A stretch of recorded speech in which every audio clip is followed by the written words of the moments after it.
What is going on, everybody? We're here. We're live. We weren't live yesterday. I got sick.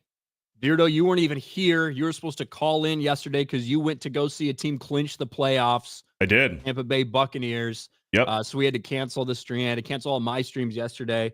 But feeling good enough to go for Monday evening quarterback because we had to talk. It's the last week of the regular season. All the games got clinched. All the playoff spots got clinched yesterday.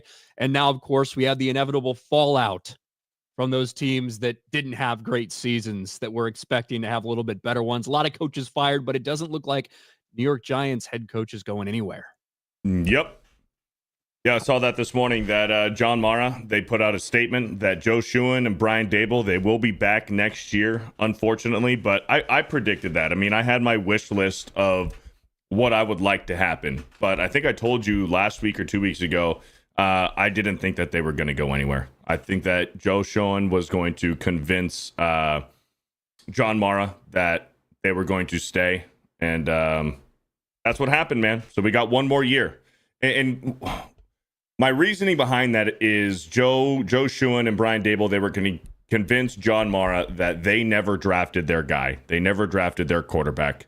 And I think that they're going to try to force their hand in this year's draft, even though this isn't a quarterback-heavy draft. But they're going to try to draft their guy this year, whoever that's going to be. But, yep. But Gerard Mayo out as the Patriots head coach.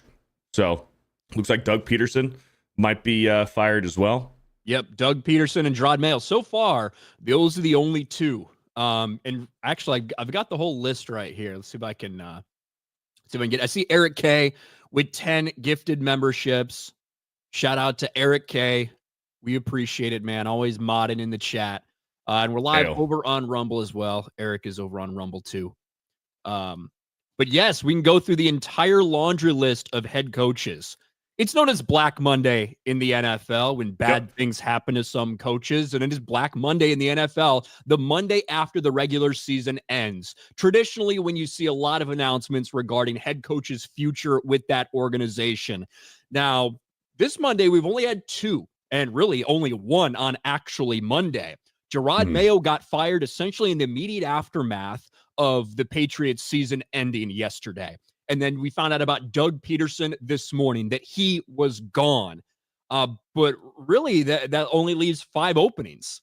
And that's probably a little less than a lot of people expected there to be. Doug Peterson is gone from the Jags. Gerard Mayo is gone from New England. Matt Eberflus fired from the Bears because he's a fucking pathetic bitch. Dennis Allen got fired from the Saints. And, of course, Robert Saleh way earlier in the year. Since they couldn't bench Aaron Rodgers, they fired Robert Saleh. Yep. So, that leaves 5 openings.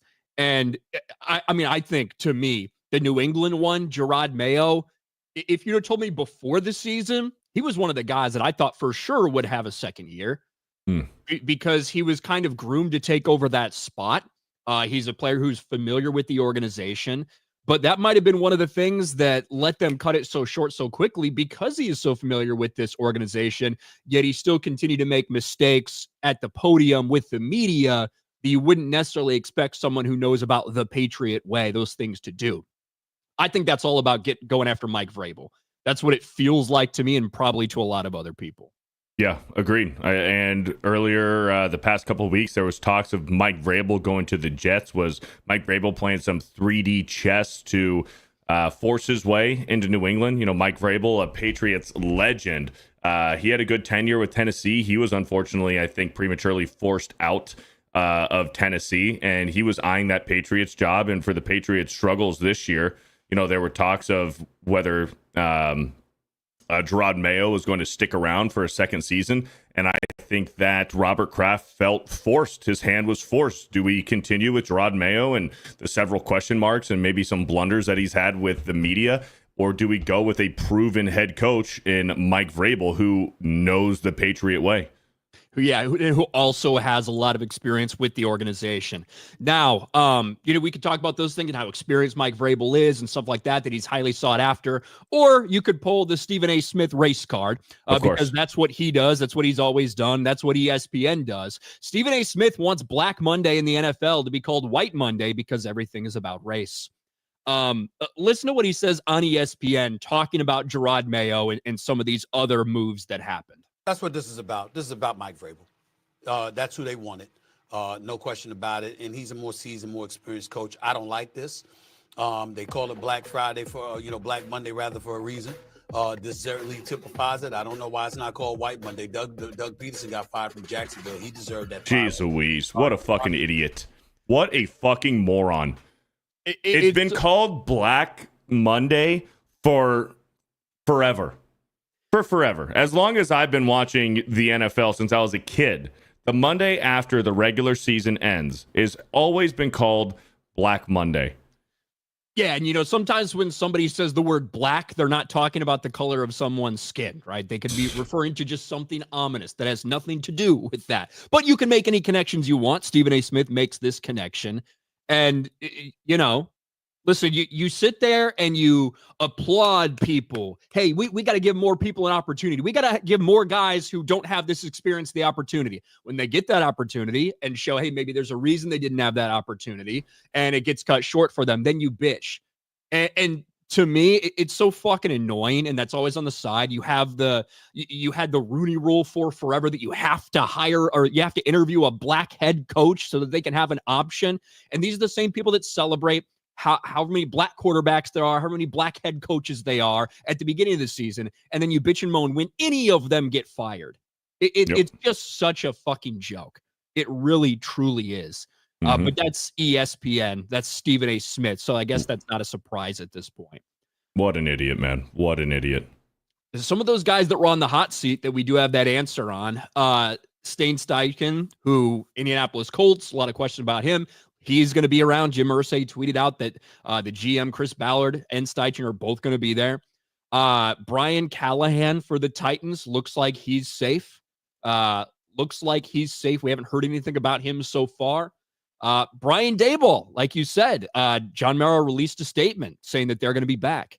And I don't really know how that's going to be because, like you said, it does feel like the Giants want to give them a chance to get a quarterback, but their position in the draft right now, what are they, third, fourth? Third. I believe third. I think it's the Titans are 1, Browns are 2, and Giants are 3. Yeah, I mean, like right now, Titans, you feel like they're going to take a quarterback. The Giants obviously need a quarterback as well. But to me, the quarterback prospects this season aren't necessarily looking great in terms of that first round pick that we had so many quarterbacks that went in the first round in 2024's draft. I don't know if I see that in this one unless people are really reaching. Maybe some people will be reaching because they feel like their job depends on it. But obviously, they need a fix at the quarterback position. Maybe it's going after one of these veteran guys. Maybe that's the solution that they get. I don't know. But I don't know if they're going to find their quarterback in the draft. We'll see.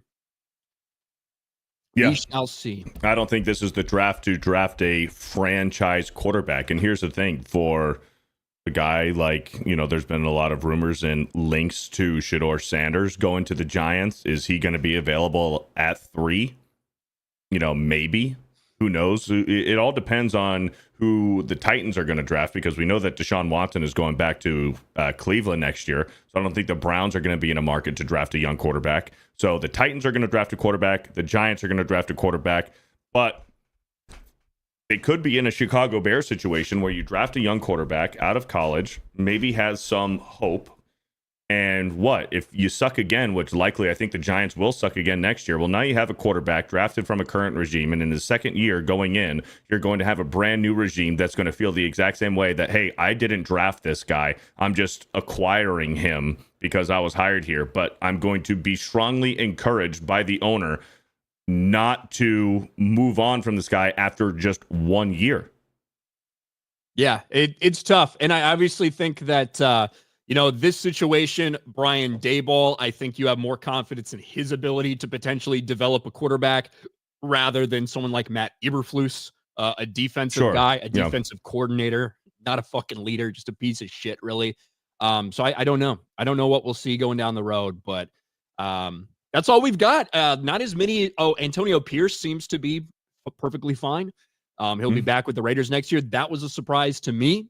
I thought we'd hear a lot of people bitching about him getting fired. They should be in the market to draft a young quarterback too. Maybe go after another veteran potentially. They got Aiden O'Connell, obviously, but I don't know if anybody feels confident in him going forward. I don't think they're sold on Aiden O'Connell. No, they weren't even sold on him over Gardner Minshew, even though they probably should have been. We know what Gardner Minshew is at this point in time. Chris Coran for 5. 3 things I learned from a Bucs game. Beardo's not retarded. Never misses leg day and is absolutely cool. Thanks, wow, Chris. there you go. Yeah, me and Chris had a good time. I made sure. That, Chris? Yeah, I made sure. There you go. Alex McCarthy for 2. Your Bears beat my Packers, Ryan. Yeah, that's right. We fucking did. Fuck the Packers. I only wish it had mattered a little bit more in terms of playoff implications. But yeah, dude, we'll probably talk about that game after we get through these super chats. I was just sitting there like wondering how they're going to fuck it up. And then DJ Moore fumbles and just gives the ball back. And I'm like, Jesus, here we fucking go. But all went well in the end.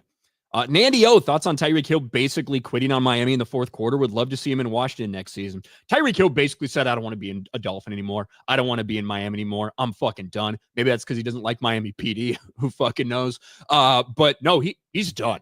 He changed his profile picture, all that bullshit you see these guys do now. He's done in Miami. And I think Miami's done, period. I think Miami's done.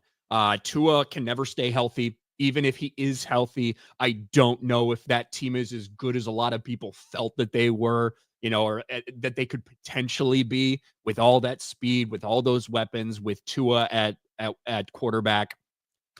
I think the Dolphins are done. I think that maybe next year Mike McDaniel gets fired and they blow the whole thing up. That's what I think. Likely. I agree with you. Dom H with 5 gifted memberships. Shout out Dom. Thank you. And real quick on Tyreek Hill too, it was very telling that he wanted to leave Kansas City. With everything they had going, the fact that you could continue to win all these Super Bowls, it was very telling to me that he wanted to go to Miami and like abandon that. Because I think he thought that they would probably just pay him the most amount of money. You know what I mean? When it was all said and done. And yeah, it's telling to me about who he is as a character. Alex McCarthy, so happy my Jags fired Doug. Should hire Saban. Saban's not going to the NFL. Nick Saban's not going to the NFL. And I don't know who you're going to get down there. I don't see that as a super... I don't see the Jacksonville job as a super highly coveted job.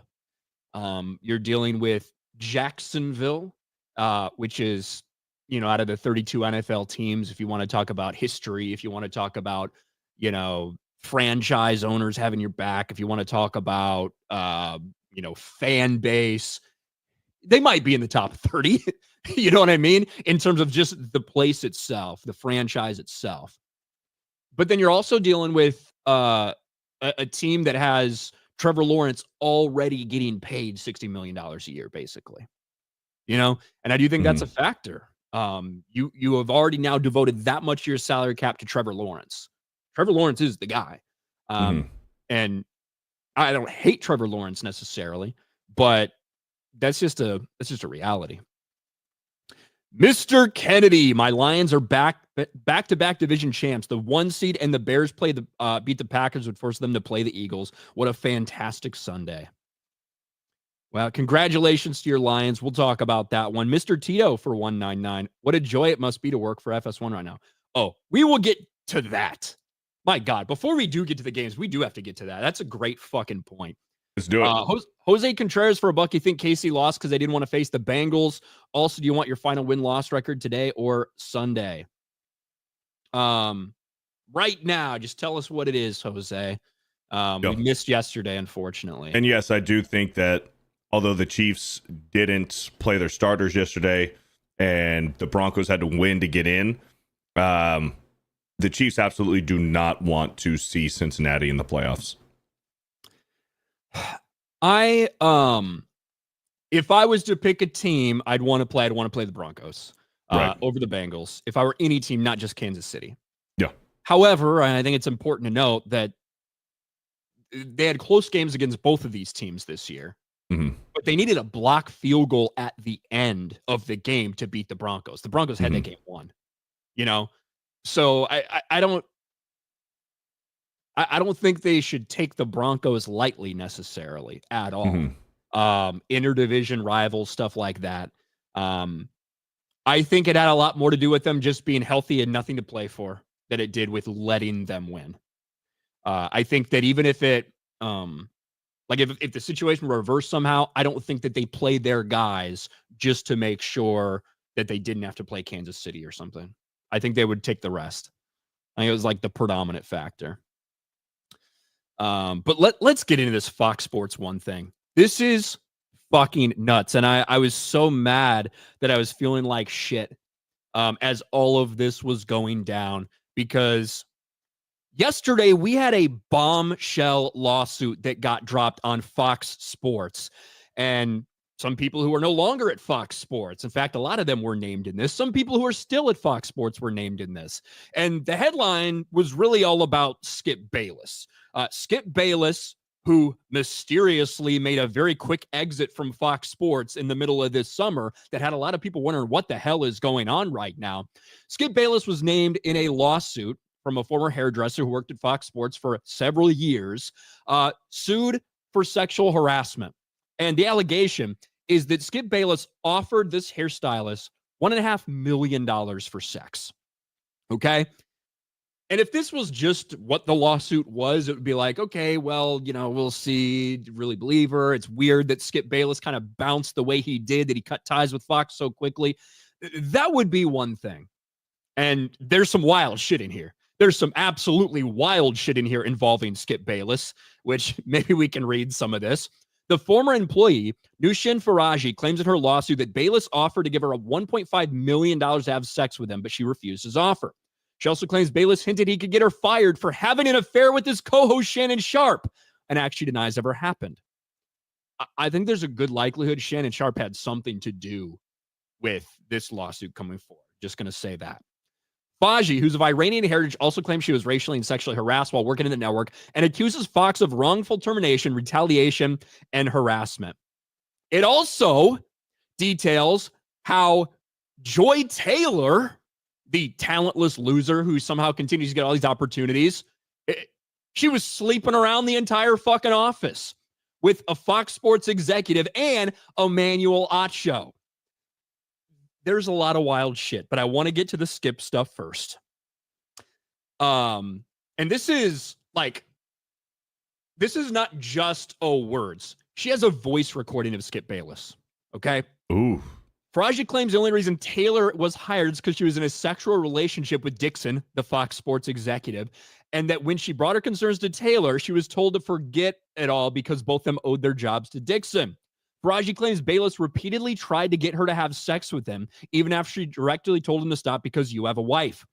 A voice recording of Bayless pleading with Faraji to have sex with him is also reportedly part of the suit. The recording features Bayless saying, "I have love for you. I have for 6 years, and you hurt me, and you're ruining this." And also warning her, I think, about having sex with Sharpe, something she denies ever doing.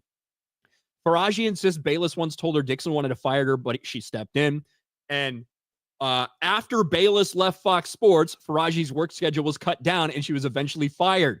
When Miss Faraji and others came forward with the wrongdoing, instead of addressing the concerns, Fox retaliated against them while the perpetrators and those who are protected were inexplicitly promoted. This is my favorite line. Approximately 1 week later, Mr. Bayless made another advance at Miss Faraji. Miss Faraji responded, "Skip, stop, you have a wife." Mr. Bayless responded, "Aren't you Muslim? Doesn't your dad have 3 to 4 wives?" Miss Faraji responded, "Her father was dead." And when Mr. Bayless looked taken aback, she made up an excuse to leave.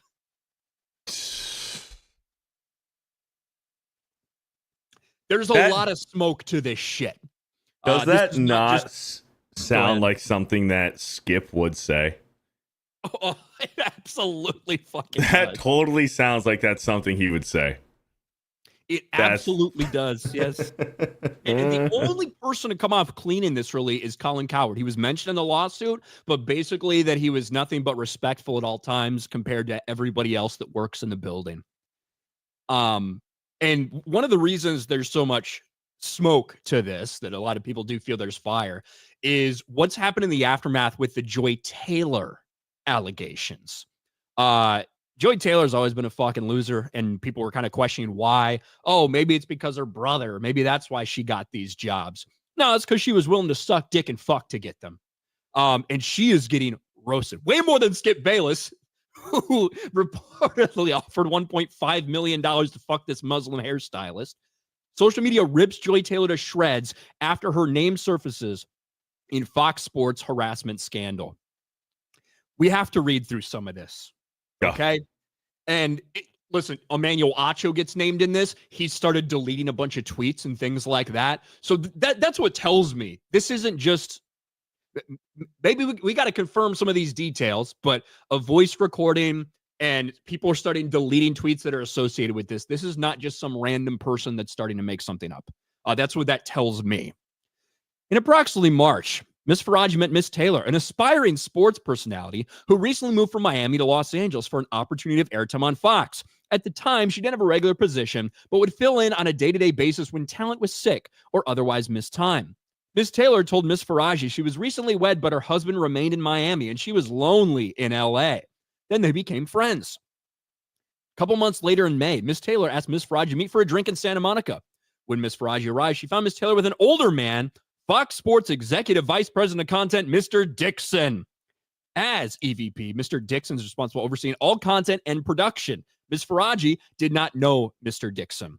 When Mr. Dixon went to buy another round of spicy margaritas, Miss Faraji asked who he was. Miss Taylor said he's just a friend.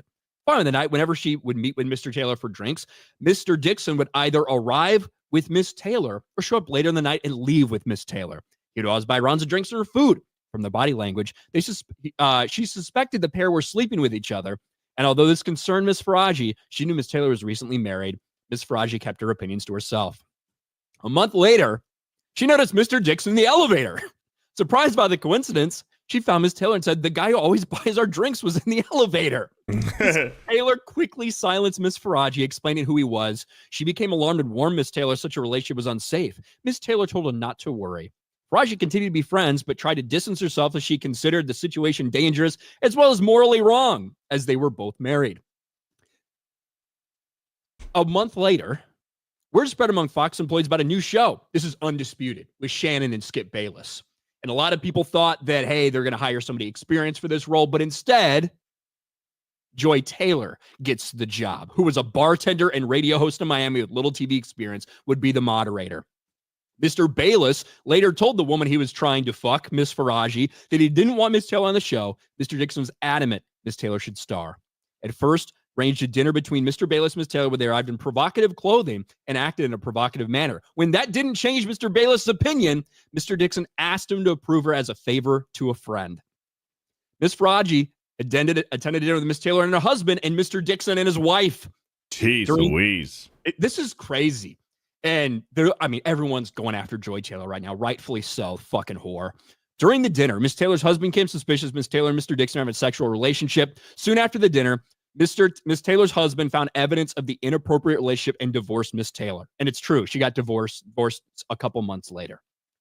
In September, Undisputed started. Miss Taylor requested Miss Faraji do her hair.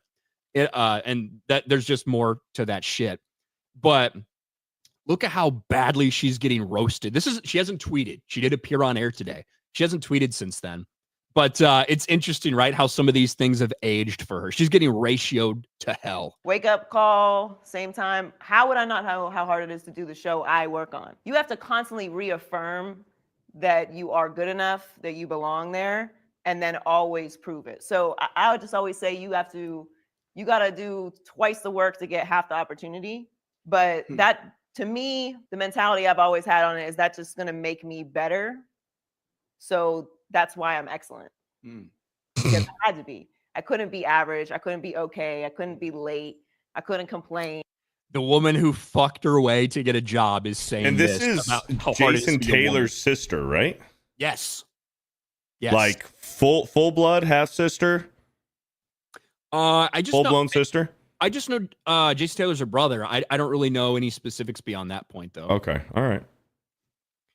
But I mean, like the memes are fucking crazy. There's people that are just going. There's people that are going nuts on Twitter right now because it wasn't just this guy, Beard. It wasn't just this guy. Emmanuel Acho as well, and Emmanuel Acho is now deleting tweets. Yes, he is. Surrounding this. In approximately February of 2020, Miss Taylor asked Miss Faraji to meet her for lunch in Beverly Hills. When Miss Faraji arrived, she found Miss Taylor with a man, Emmanuel Acho, Mr. Acho. Miss Faraji did not know Mr. Acho, but could tell the two were romantically involved, as probably everyone is with Joy Taylor. A few months after meeting Mr. Acho at the lunch, Miss Faraji noticed him in the hallway while at work.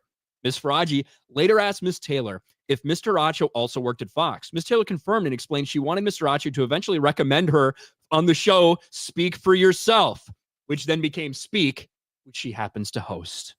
Weird how that works. Miss Faraji became alarmed and warned Miss Taylor she should probably not sleep with Mr. Dixon and Mr. Acho at the same time, as Mr. Dixon is a very powerful man that may become very angry.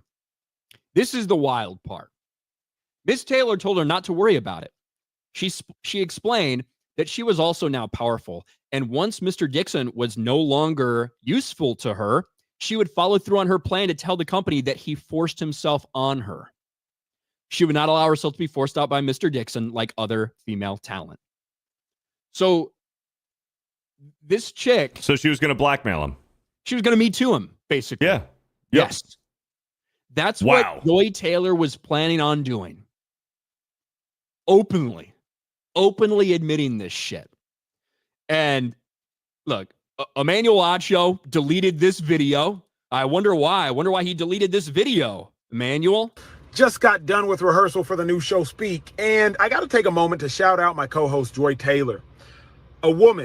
He's sniffing his fingers right after they got done fucking, by the way, in 2022. A black woman, daily show, sports. Do you all realize how hard it is to get into the position that she is in? So often there's misogyny and sexism running rampant in sports, and we don't even care what women have to say in sports. But Joy he said one thing that was true. On television as a woman, as a black woman, but as an opinionist. So not just asking men what they think, but providing her own unique and distinct insight. It's hard to do, and Joy, you have done it. So congratulations. Looking forward to working with you, and hope y'all tune in 4:30 to 6 Eastern every day starting next week. He's probably outside her house right now. Why would you delete that, Emmanuel? Why would you ever delete something like that? Well, now we fucking know why. And I imagine it's only the tip of the iceberg. I mean, you could see Emmanuel Acho also getting roasted right now. Look at this fucking meme. This is some wild and crazy shit. And it's not just Skip Bayless caught up in everything. It's Joy Taylor and a lot of other people as well. But listen, I don't have any problem with people fucking sleeping with each other. Like whatever, right? Happens. And people certainly make mistakes. People certainly make mistakes in marriage, like all this shit. These things happen. What is being alleged here is a different story. We're talking about a woman who's sleeping with dudes to fucking work her way up to be on TV, to be one of those women we bitch about who don't know what the fuck they're talking about when it comes to sports. That's how some of them are getting on TV, like Joy Taylor. Mm-hmm. And the Skip Bayless stuff is a completely different story. Kind of hounding someone for years and years to try to have sex with them because they thought that she was hooking up with Shannon Sharpe, which that if there's any lies in here, it might be that she wasn't fucking Shannon Sharpe. And I wouldn't put it past Shannon Sharpe to be involved with this entire thing coming out. I think there's a realistic possibility. Yeah, because he had an abrupt exit from Fox and he went to ESPN. Well, remember, that was after him and Skip had that fallout. Right. That live fallout on air. And it was about DeMar Hamlin, I think. Right. It's when Skip interrupted him and Shannon got all fucking pissy about it. Well, and there was also the thing with Tom Brady. Yes. There was the thing with Tom Brady where Skip said that Shannon wasn't as a decorated Hall of Famer as Tom Brady is. He wasn't as an... he was just jealous, basically. Correct. Yeah. And reportedly, there was a lot of a lot of tension behind the scenes between those two guys, very competitive and stuff. And maybe that's where some of this came from. I tend to believe a lot of this. The way Skip left Fox made no sense. He didn't even do a goodbye on air, right? Which tells me something happened. And the Joey Taylor stuff with people now deleting their tweets tells me all that shit's true as well. And man, oh man, Fox, what the fuck was going on at Fox Sports, man? Everybody was fucking Joey Taylor. That's about one thing we know for sure. Just wild shit, a bombshell. I don't think that Joey Taylor has tweeted since then. Let's see. Emmanuel Oster didn't tweet at all yesterday. He was only deleting tweets yesterday. Finally tweeted today. Yeah, she has not tweeted over the past couple days. Just getting ratioed to hell. Man. Rough news for anybody named in that lawsuit that's not Colin Cowherd, who is told that he was respectable. That he was respectful, sorry. Colin Cowherd's the only dude who was just sitting there, did his job, and then went home to his family.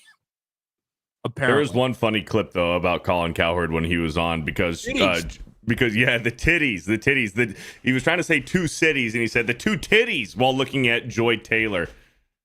We got all... I mean, two titties, two cities. Hey, listen. Hey, shout out to Colin Cowherd for not being, named as disrespectful or a problem in this entire lawsuit. But Colin Cowherd is still a fucking bitch. Like, let's not get anything twisted here. He's still a fucking cuck bitch. Well, I don't know about that part, but he has terrible fucking takes. Yes, he does. Yeah.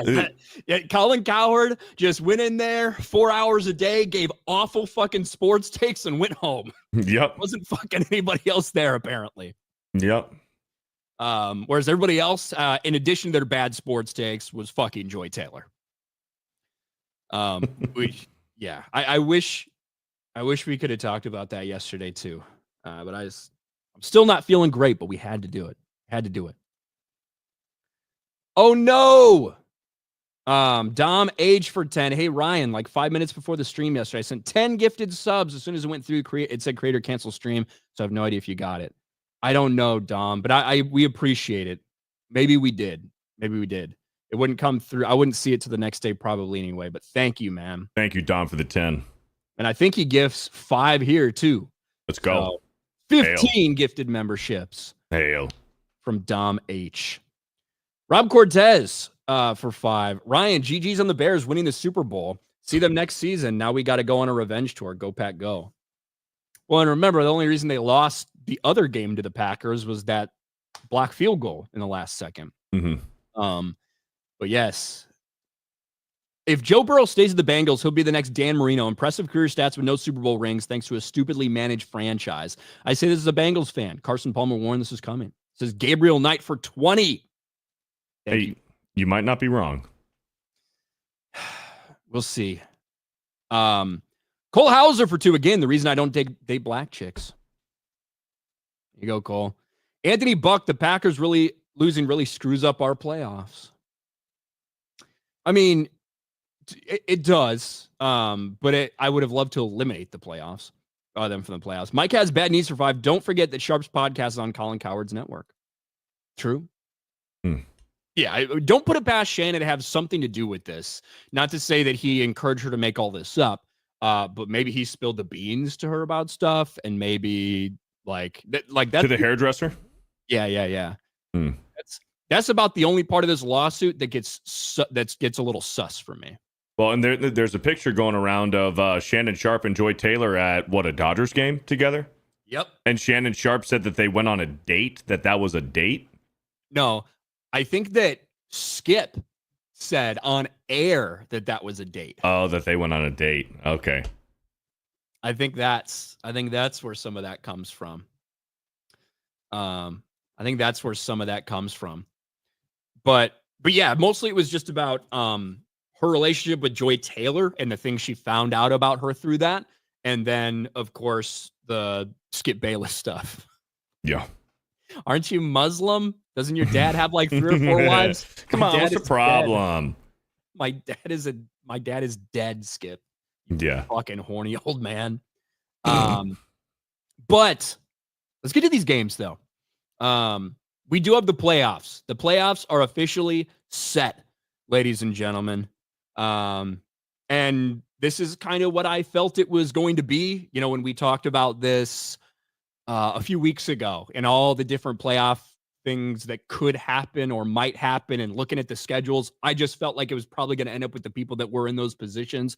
That's what we got. The Chiefs and the Lions secure those first round buys as the number 1 seeds. And then these are the matchups: Texans versus Chargers, Ravens versus Steelers, third game of the year for them. Bills, Broncos, not an easy game for the Bills at the number 2 seed. Rams, Vikings, one of their losses to the Rams, by the way. Buccaneers, Commanders, that's going to be an interesting fucking game, dude. And then Eagles, Packers, that's your playoff. All of these games are very interesting on Wild Card Weekend. Yeah, there's no bad games. And, obviously one of the most important games of yesterday that didn't involve making the playoffs, but it involved seeding, was Lions, Vikings. And it was, and also the Seahawks beating the Rams. The Rams were looking at the 3 seed, and the Seahawks beating the Rams. They dropped to the 4. For this one? For the Seahawks Rams, yeah. Because the Bucs were looking at the 4 seed, but since the Seahawks beat the Rams dropped to the 4, and since the Buccaneers won, they're now the 3 seed. Yeah, and the Rams didn't really care. They had made the playoffs based off, it didn't matter that Seattle beat them, has the same record. They had already won based off of probably a strength of victory something, or strength of schedule. Yeah, but who would you rather play? If the Rams won, they would have played the Redskins. But since they lost, now they're playing the Vikings. Who would you rather play? I'd rather play the Redskins in the playoffs than the Vikings. Well, remember, one of the teams that beat the Vikings already was the Rams. Exactly.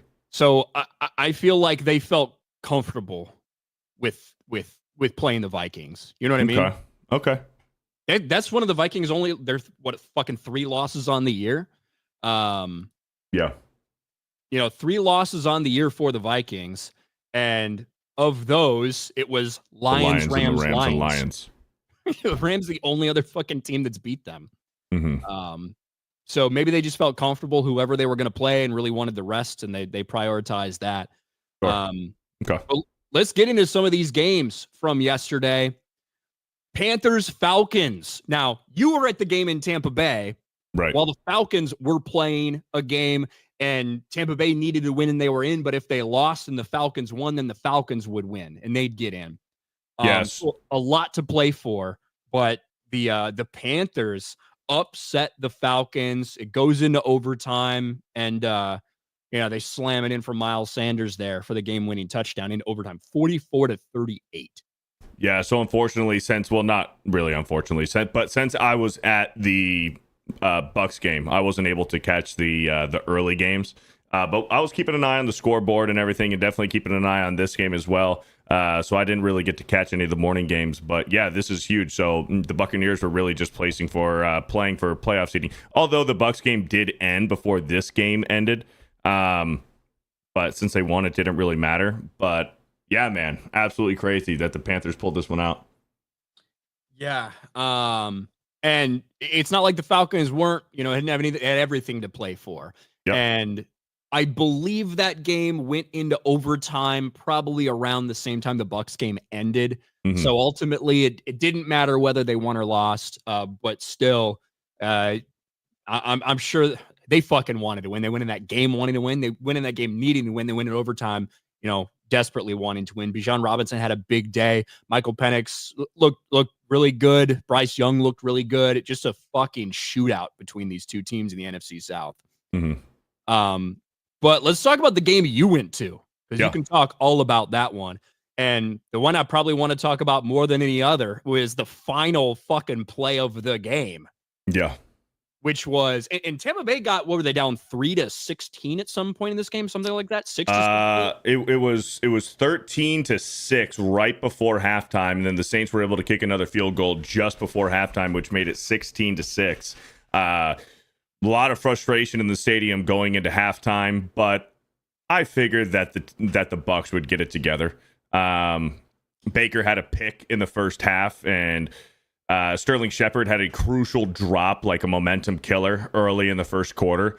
So there was a lot of frustration in the stadium going into halftime, but they really picked it up. Baker had a few great scrambles, put the team on his back a little bit to pick up. He picked up like 2 or 3 crucial first downs, and then once the Bucs were in scoring position, Bucky Irving had some incredible rushes, and they scored a couple touchdowns late in the second half, and it was so fucking hype. It was so hype there. The culture that they have there in Tampa Bay, just being there in person. It was so awesome to see. The stadium's great. The atmosphere is great. Chris, we were able to go to the early pirate boat party. So there was free food, free booze, early on. So that was cool to see. It was an all around great time. But dude, when there was, at the very end of the game, there's just seconds left on the clock. And we're like, what are they going to do? Are they just going to knee it out? Or are they going to force feed the ball to Mike Evans to get him that record? And a lot of the fans that I was sitting next to, Chris was one of them, said it's such a Todd Bowles thing to do, to just knee it out and just end the game. But they did the right thing. They force-fed Mike Evans the ball to get him the record, and that stadium was going freaking crazy. It's tough, man, because I fucking loved to see it. I've been mentioning Mike Evans' 1,000-yard consecutive seasons ever since he got injured. When he went down with that hamstring injury, and I said it's going to be tough to keep that up. And I was kind of looking at the yardage. I knew he needed something like 95 or 92 yards going into this game to get it, somewhere around there. And he was 4 or 5 yards short. And they had the ball with like 35 seconds left. They could just knee it out. Yep. And dude, just imagine, and this is as like the Falcons and Panthers are tied, right? So it's not like that game was over. Mm-hmm. Imagine the backlash if something had gone terribly wrong on that. Right. If that gets bobbled or tipped or picked or Baker slips or anything, right, could happen. And if that goes wrong and they lose that game and they miss the playoffs because you were trying to get Mike Evans, obviously it's historic. It is historic, tying Jerry Rice for the most consecutive 1,000-yard seasons in history. But man, that's a big risk. It's a big risk to take. It got him $3 million, but I think more important than the $3 million for Mike Evans is that record continues. Right. Yeah. So it was great, man. It was a good time. And you kind of want to have that, not just winning, because even though Atlanta lost, Tampa would have still made the playoffs. But that momentum with winning, and also the momentum at the very end of the game, getting Mike Evans that record, all of the hype. Now they have a lot of momentum going into the playoffs, which is something that the Bucs need. Yeah. And that's going to be an interesting as fuck game. Buccaneers, Commanders at Tampa. I'm taking the Bucs in that game. Me too. A lot of it being because it's in Tampa and because of the experience from Baker and stuff like that. We might as well pick these games then. So you got Bucs? I got Bucs over Redskins, yeah. We got Rams, Vikings. The Rams are one of the hottest fucking teams in football. Who, the Rams? Yes. Just look at this. Right. 1, 2, 3, 4, 5-game winning streak to make the playoffs and then rested their guys, right? They are playing well. And if you look at their last several, 1, 2, 3, 4, 5, 6, 7, 8, 9. They are 9-2 in their last 11 before they sat all their guys. They're playing well. Matthew Stafford's got a ton of fucking experience.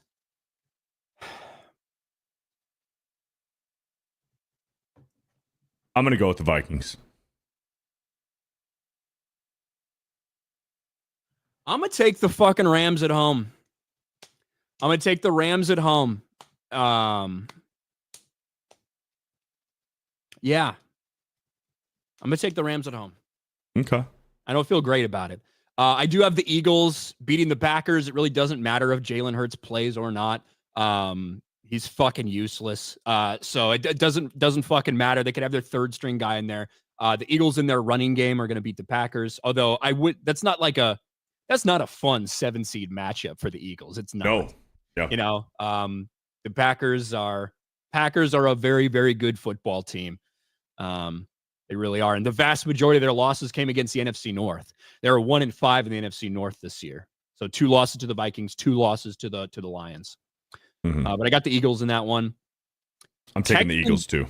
Texans, Chargers. I think the Texans fucking suck, man. I'm taking the Chargers in this game.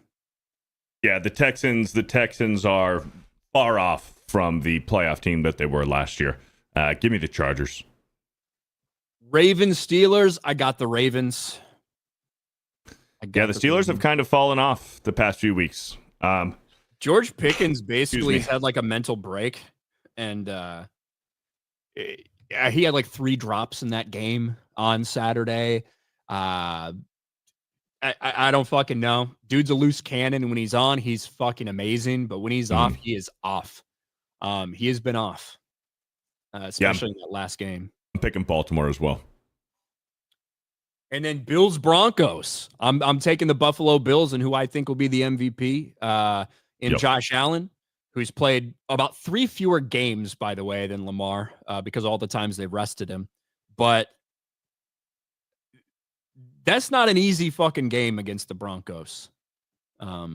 It's not. I don't think the Bills are quite as talented as an overall roster as some of these other teams. But I got the Bills. I'm taking the Bills too. Wait, hold on. Beardo's picking all the favorites. I literally picked the Vikings over the Rams. Well, they are a favorite. Oh shit. Okay, I was looking at the seeding. My bad. I didn't even look. I didn't even look at the point spreads.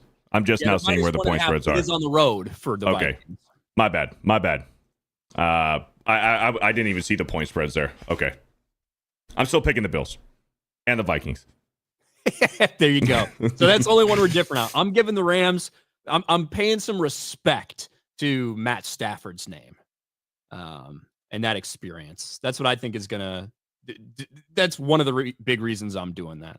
You want to go through the whole thing? I feel like Minnesota's just. I feel like they've snuck out with so many close victories as well that I don't know if that record's truly indicative of how great they've played this year. I think they're a really good team. But I don't know if we saw what happened with the Lions last night. Mm-hmm. And that's a Lions team that's certainly not healthy. And they got obliterated by the way. Let's go back to the bracket real quick. Let's go back to the bracket. Okay.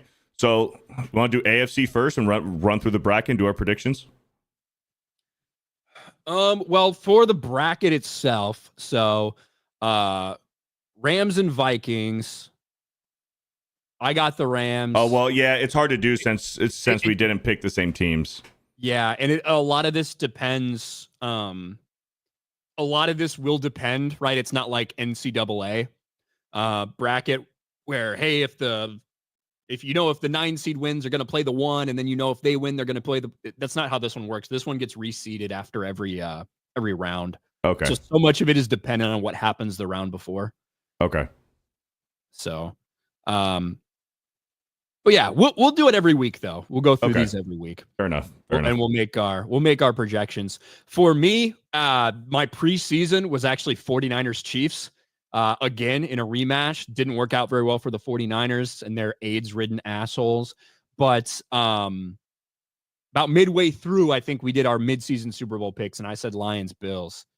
Yeah, preseason I did Lions, Bengals, and then I think I was with you when we did it again, and I said Bills, Lions as well. Now, I do think that the Chiefs have played better the last few games. The story is starting to repeat a little bit from last season, where they start making things work. They start getting some of these weapons going and things like that. I feel like we could see a repeat for these Kansas City Chiefs, and they do have another first round bye, so they're going to be very healthy coming out. We'll see though. Maybe that takes away some of their momentum that they'd gained. I don't know. But let's get through a couple more of these because I know you got to get going fairly soon. So Commanders Cowboys. This game was interesting because the Dallas Cowboys outplayed the Commanders for a good portion of this game. Did they rest Jaden Daniels? Mariota started? No. Jaden Daniels played for, I want to say maybe a half, maybe even more than that.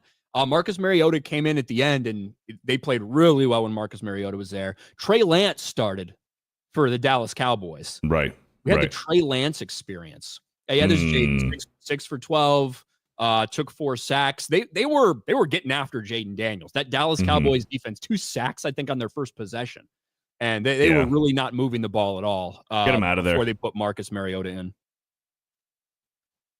And it says he got hurt in the second. I don't know if it was so much that he truly was hurt or if because he tweaked something and they were like, hey, we're not going to fucking risk it. Like if this game meant anything for the Commanders, truly, obviously they had playoff seeding being impacted.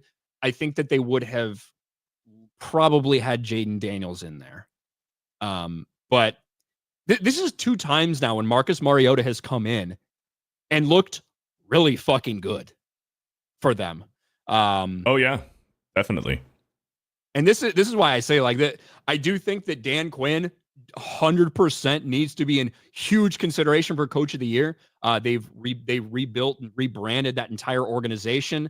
They brought in Cliff Kingsbury to run an offense that makes sense for the people that they have there. I think it was it this Panthers game where Marcus Mariota came in?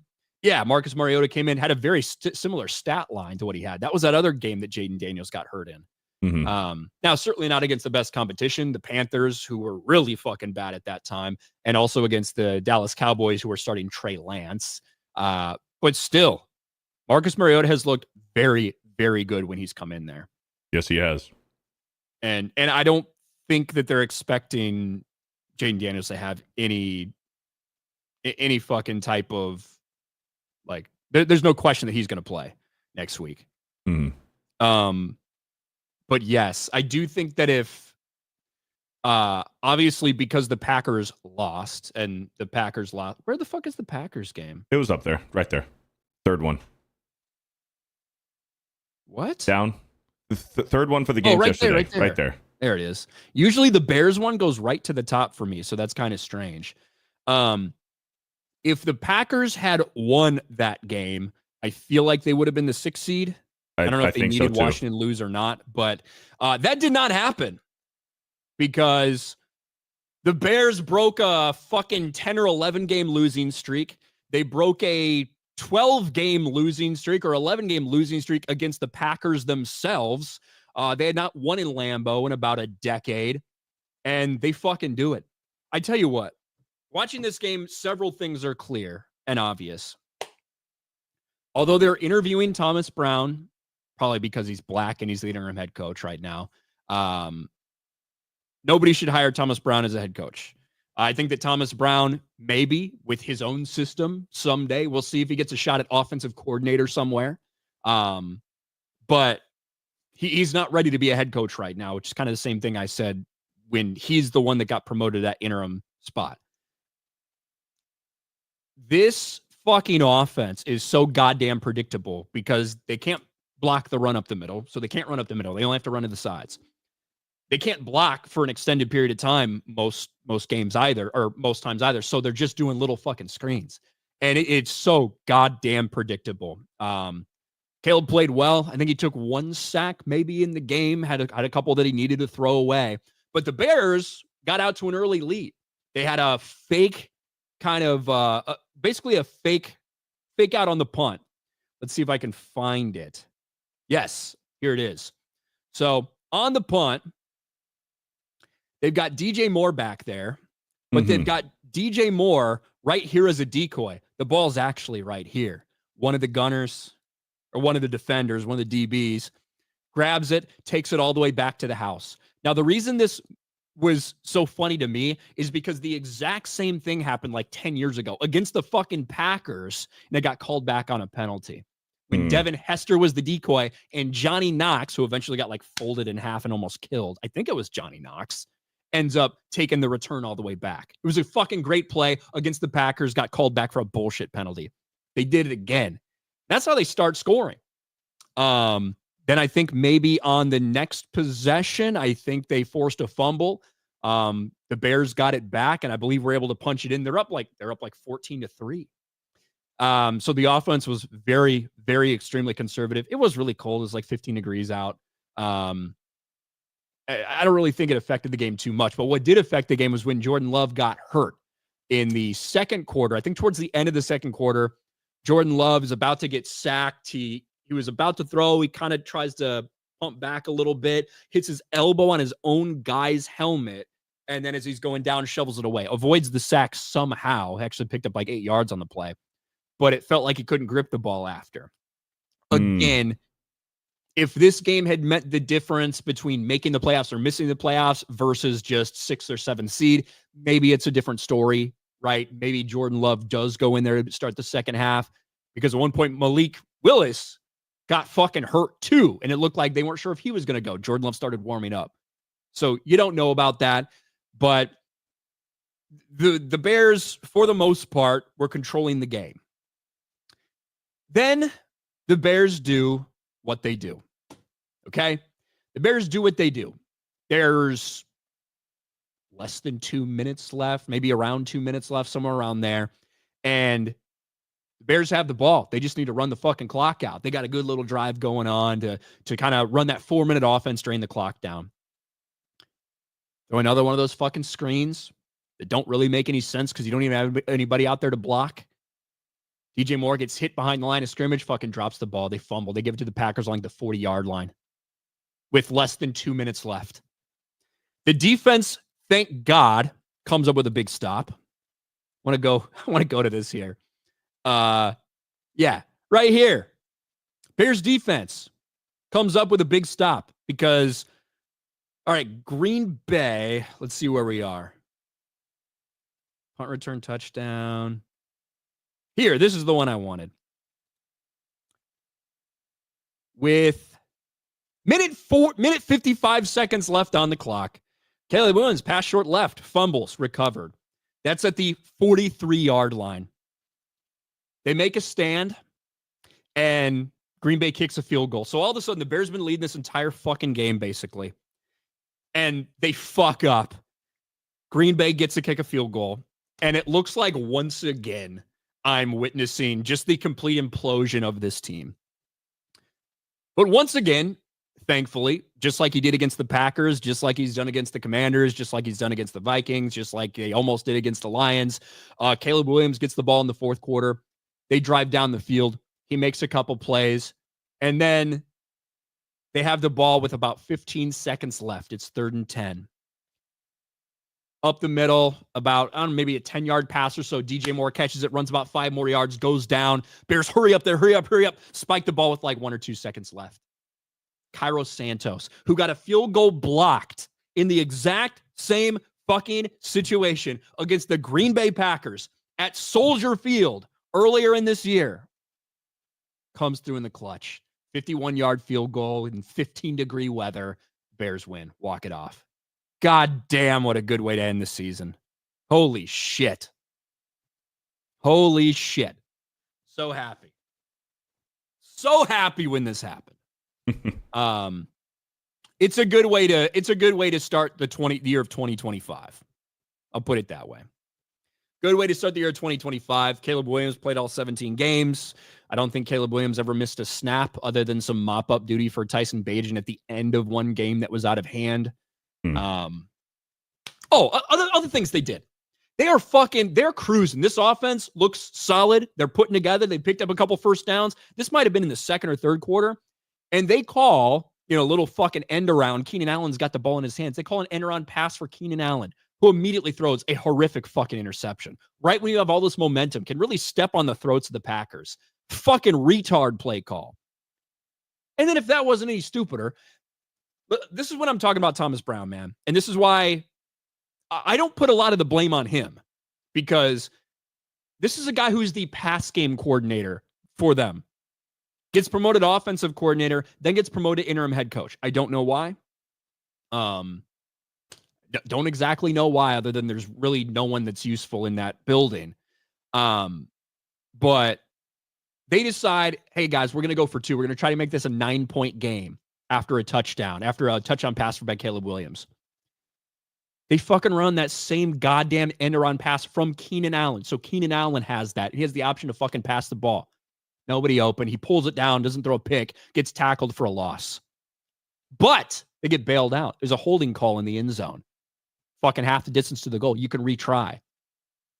Thomas Brown decides to go back, not do that retry from 1 yard where you can just punch it in and kick the fucking extra point instead. The decisions and the indecisiveness, and this is multiple times, the same thing he did the other day when they, ran the fucking punt team on the field, then he blows a timeout for no reason so he can then go for it. I don't really put a ton of blame on him because he was not expecting this. He was not ready for this. He's not supposed to have that job, but holy shit. Terrible decision-making, not getting calls in fast enough over and over and over again.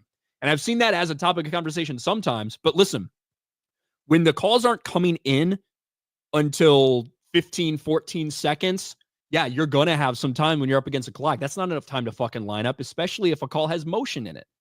So they got to get better about that. He wasn't expecting to have this job, and I get it. Mm-hmm.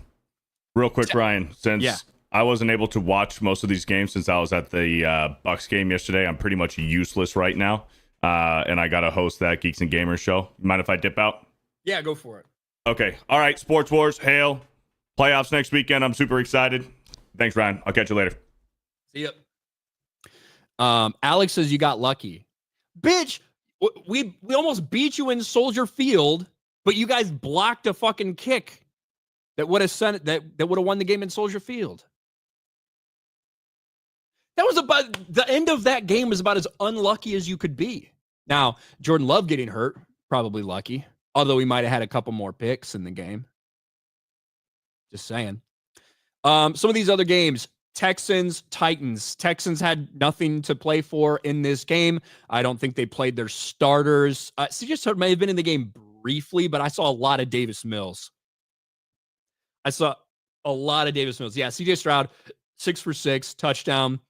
They pulled his ass out because they didn't have anything to play for. The Titans had something to play for, and that was to lose to get the number 1 overall pick, which they did. Will Levis made it interesting, I suppose, at the end. The game was like fucking 23 or 24-8, I think, before a last touchdown from Will Levis. When I say made it interesting, that might have been his last fucking pass as a Titan. A ball that he should definitely not have thrown just into traffic that happens to land in a Titan's hand, and he goes for a touchdown. Very Will Levis fashion. Jaguars, Colts. Both of these teams playing their backup quarterbacks, Joe Flacco for the Colts and Mac Jones for the Jaguars. The Colts are able to just barely get a victory. I think that Shane Steichen, I think he may have been fired if they lost this game, if I'm being honest. It did go to overtime. But yeah, Mac Jones had a little several-week audition for other teams, I suppose, with the Jacksonville Jaguars. And at times he didn't play terrible, for a backup quarterback in there, but you can't mess with the elite Joe Flacco, okay? You just can't. This is a Colts team that really has to figure out where they're moving going forward. This is the type of team they've been for the last several years. I'm sure they're going to run it back with Anthony Richardson, and Anthony Richardson is still very young. But seems like he's heard an awful lot. And doesn't seem like he's all that effective when he's actually in. Jags fired Doug Peterson after this game. I don't think this game was the deciding factor. But Doug Peterson gone from the Jacksonville Jaguars. Bills Patriots. Josh Allen, I believe, played 1 snap of this game, handed the ball off just so he could, start the game and, playing all 17, all that, and then handed it over to Mitch Trubisky. The Patriots, I feel like The Patriots could have had that number 1 pick, I think, if they had lost. I don't know exactly how the tiebreakers were for some of those teams, but they won. They win in that last game. Joe Milton was impressing a lot of people. Both these teams were fucking playing a lot of backups and shit. All right, so it is what it is. Buffalo specifically, a lot of backups in for Buffalo. But Joe Milton put on a show for some people, showing off his legs, showing off his arm strength, including one scramble around that ended up, there was a penalty on the play, so it didn't count. But very, very impressive game from Joe Milton. We've seen that a lot from guys in the last game of the season against a team that has nothing to play for with their backups in, but nevertheless, people noticed. Fuck.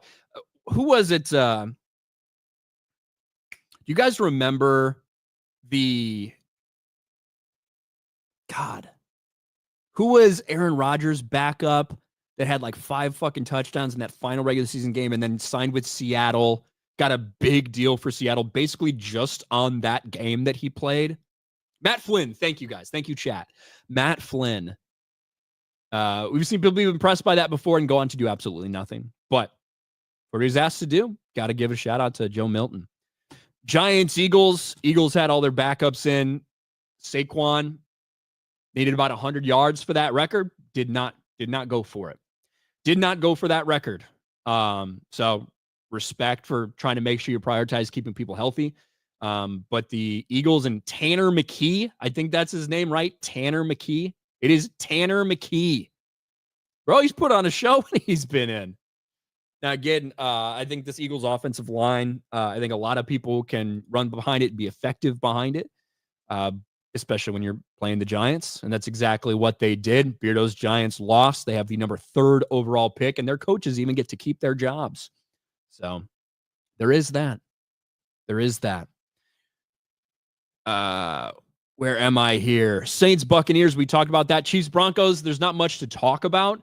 The Chiefs rested all of their guys. You knew that going in. And the Chiefs even had a problem getting to Denver because they had ice and they had really cold weather. They had like a 7-hour delay at takeoff, all this shit. They rested all their guys. With that being said, Bo Nix still looked really, really good, albeit against, everybody was a backup. But he looked very fucking good, as he has for a good portion of the season. And the Broncos, it was a win and you're in game. The Bengals and the Dolphins needed them to lose. Never really a chance of that happening the way the Kansas City Chiefs showed up. I was expecting a little bit more out of Carson Wentz, if I'm being honest with you, than what we saw. But yeah, they had all their fucking backups in. All their backups. So Broncos get in. Broncos get in. Raiders, Chargers. The Chargers, I don't think the Chargers could have done anything to improve their position. Well, actually, hold on. I don't know if they could have done anything or if they already had the 5 locked up. Obviously, they would have been sitting there, right here. I think they already had the 5 locked up. I'm not sure, but either way, they played their guys. They played their guys. Fucking Harbaugh said, we're going to play our fucking guys. Justin Herbert goes out there, has a hell of a game. The Raiders did not look very good, but Aiden O'Connell, of all the guys on the team that have played, I think Aiden O'Connell is their best option. I said that probably before the season. I still think it now. I don't think Aiden O'Connell's the long-time solution, but I got to have support. Okay. For my man, Aiden O'Connell from the Purdue Boilermakers. They would have had the 6 seed if they lost. Well, there you go. So they would have had the 6 seed. It was between the 5 and the 6. So they win. They get in. The Steelers had that loss on Saturday, and they are now the 6th seed. Did we not talk about any other of these games? Seahawks, Rams, a completely meaningless game. For these guys, probably not meaningless to the guys on the field necessarily, but the Rams rested all of their guys. Jimmy Garoppolo started. It still came down to the fucking wire, though. It still came down to the wire. Seattle wins 30-25. Ultimately, you saw a lot of people that were chasing, 1,000 yards here or 100 catches, all of that stuff, the incentives, sacks, people getting sacks and celebrating because they just made $1.5 million based on a sack. Get a lot of shit like that going on. So certainly when I say meaningless, I kind of mean in the grand scheme of things, not for the individual players. Not for the individual players. Dolphins Jets. This was a game the Dolphins had to win because they didn't know, right? The Broncos were playing at the same time as them. So certainly they needed this. They needed this game. We knew Huntley was going to play. If I would have picked this before the game started, I would have picked, I probably would have picked Miami and been rooting for them to lose. Just that part of me, I just wanted them to lose. I didn't want them to fucking make the playoffs. If I wanted somebody to make the playoffs, I would have wanted to see the Broncos lose and the Bengals get in. But Aaron Rodgers probably had his best game of the year against the Miami Dolphins when the Miami Dolphins desperately needed a win. Tua still hurt with that hip injury. Achane had 121 yards, but I feel like 70 of them were on one run. But yeah, kind of an embarrassing way for Miami to lose against a team that has, been very, very disappointing overall for the New York Jets this season. Maybe that's Aaron Rodgers' last. You can see there through his 500th pass, he became one of 5 people in history to have 500 touchdown passes. Is this the last we've seen Aaron Rodgers? I don't know.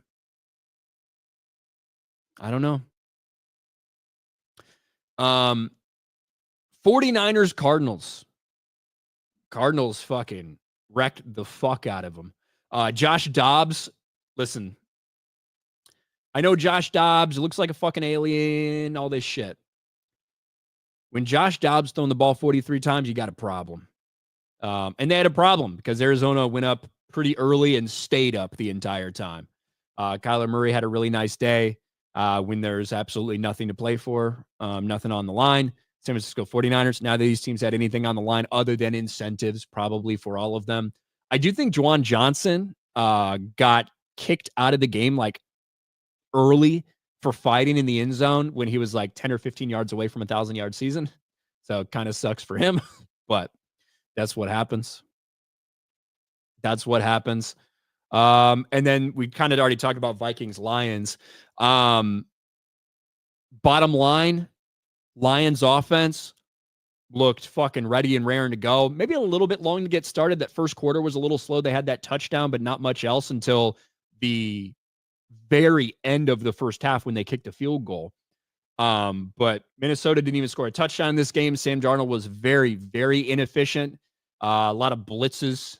It felt like from the Lions at times in this game that maybe threw Sam Darnold off a little bit. Jahmyr Gibbs, despite Montgomery not being there, Jahmyr Gibbs is an excellent running back, whether he's out of the backfield catching the ball or whether he's running.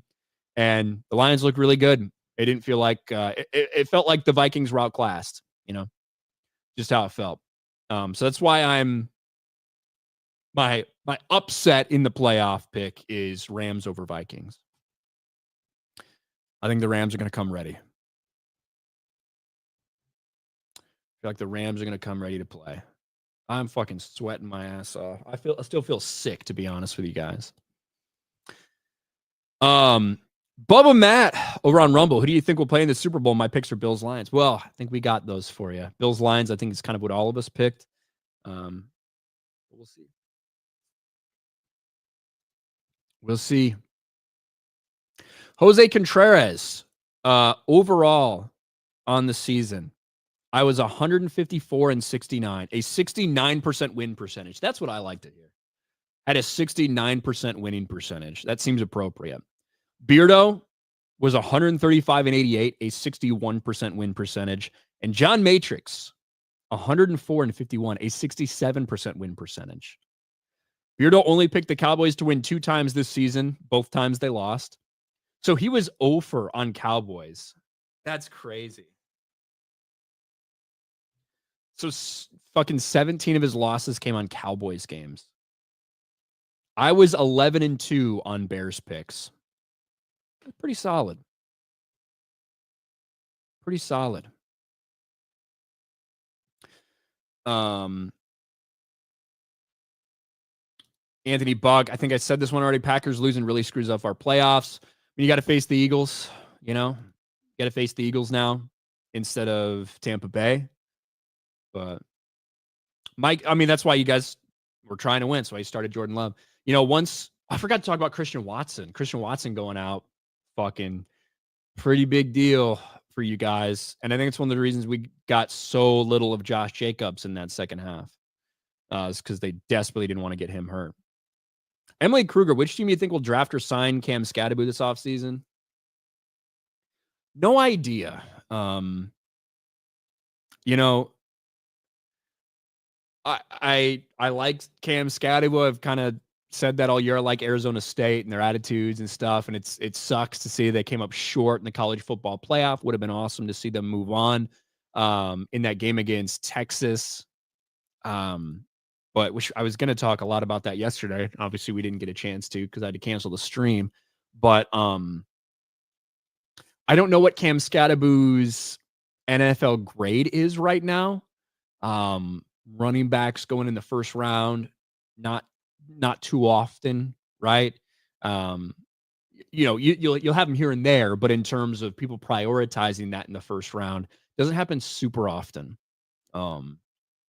I think Ashton Jenny may be one of those guys this year. I think he'll probably be a first-round draft pick. In terms of Scadaboo, I don't know. But I like him. I'd love to have him on my team. We definitely could use another running back. I don't know. Bears need to prioritize their offensive and defensive lines. That's what they need to prioritize in the offseason. So I have no idea who's going to. Let me actually look up Cam Scadaboo.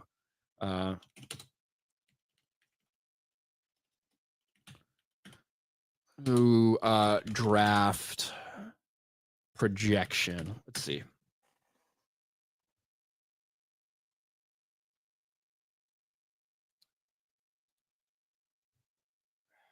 Draft Network.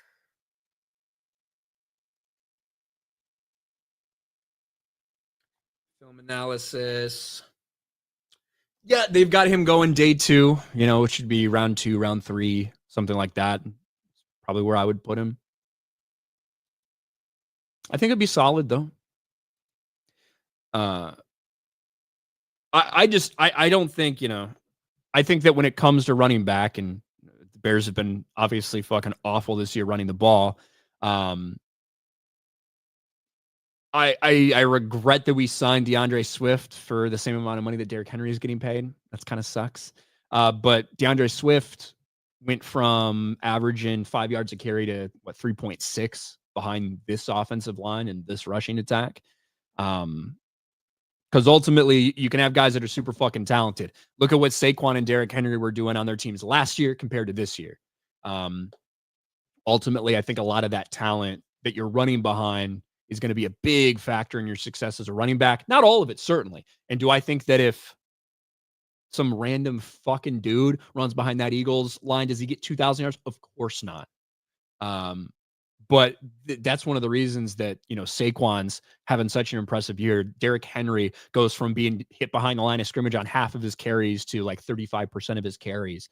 That's why you're seeing a lot of success from those guys. Same with Josh Jacobs going from the Raiders to the Packers. So I just don't, I don't want to waste a lot of capital or money on a running back unless they're one of the top running backs in the fucking league. But I'd love to have Cam Scadaboo on my team if it works out that way draft-wise.